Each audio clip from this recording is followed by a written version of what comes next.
Y es que las lluvias también son una alarma en la ciudad debido a los asentamientos irregulares, pues se estima que alrededor de 10,000 personas viven en esta situación. Conozca los detalles.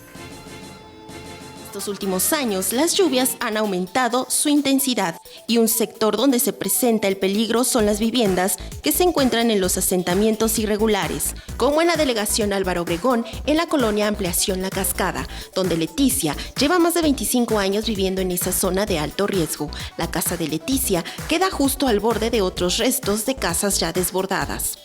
Pues la primera vez, ella tiene también que hubo un deslave acá arriba, lo mismo, se estaba una casa de este lado y pues también se deslavó. Entonces estuvimos ayudando a toda la gente ahí. De ahí la última vez pues fue la que le digo de la casa de aquí que también se cayó, entonces ese es peligro que nosotros corremos. La problemática de estas viviendas es que no cuentan con todos los servicios a causa de su ubicación o inmediaciones de ríos, áreas inundables o fallas geológicas. De acuerdo a la Secretaría de Desarrollo Urbano y Vivienda, existen más de 800 asentamientos irregulares en la Ciudad de México y la temporada de lluvias es donde es un peligro extremo. Sí, le tengo miedo porque de repente como llueve bien duro, estamos ahí pensando que se puede caer esta casa encima de nosotros o qué. Entonces el temor de nosotros que tenemos aquí. Cuando comienza a llover estamos todos juntos, cualquier cosa, pues salirnos o nada más.